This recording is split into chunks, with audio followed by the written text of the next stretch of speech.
C'est un secteur qui ne connaît pas la crise, celui de l'aide à domicile. Les besoins sont forts, surtout avec l'épidémie de Covid. Mais encore faut-il avoir du personnel qualifié à Épernay. Le Greta forme de futurs assistants de vie dépendance. Isabelle Griffon et Raphaël Domergue. Vous pensez à rincer, Oui. éplucher et après on mettra tout ce qui va être qui donne du goût. Donc ça peut être des oignons, de l'ail. Ok, pas de souci. Allez. L'exercice du jour pour Mélissa, concocter en une demi-heure un repas pour une personne âgée qui a des besoins bien particuliers. Je prépare des carottes pour un régime coupé en petits morceaux, parce que la dame ne peut plus manger en gros morceaux.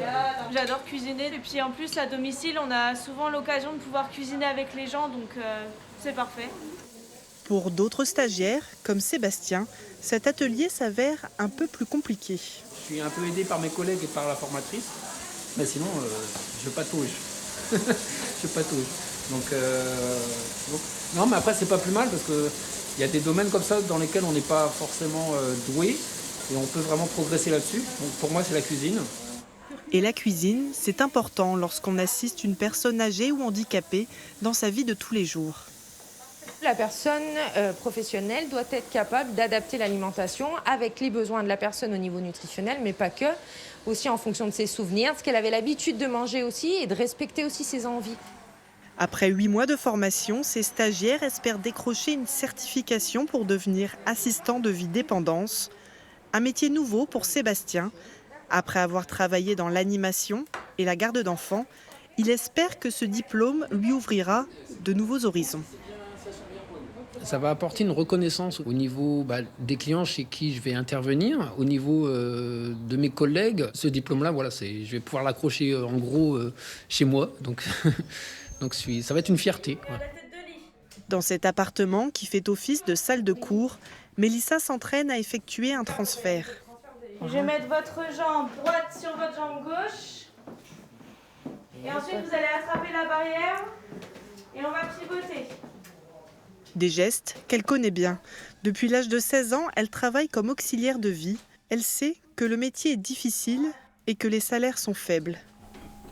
Après, moi, je le fais pas pour l'argent. Moi, je le fais surtout pour être dans le social, aider et puis pouvoir être avec les personnes. La relation humaine qu'on a avec les personnes, le contact qu'on a avec les personnes et tout ce qu'ils peuvent nous apprendre et tout ce que nous, on peut leur apprendre. Pour faire ce métier, il faut faire preuve d'empathie. Il faut faire preuve de patience aussi, de sourire, parce que c'est important d'avoir le sourire aussi quand on intervient chez des personnes qui sont en difficulté. Il faut aussi être polyvalent et savoir s'adapter au bien-être de la personne et repérer aussi les situations qui peuvent être en difficulté. Une fois diplômés, les stagiaires trouvent rapidement un emploi dans une association ou une entreprise d'aide à domicile, un secteur qui manque de bras. On a déjà peu de candidats qui postulent, ou alors des gens qui postulent mais qui n'ont pas les 3 ans d'expérience ou le diplôme. Quand on recherche du personnel qualifié, oui, on passe du temps effectivement à faire du recrutement. Le métier d'assistante de vie, auxiliaire de vie, reste un métier quand même complexe.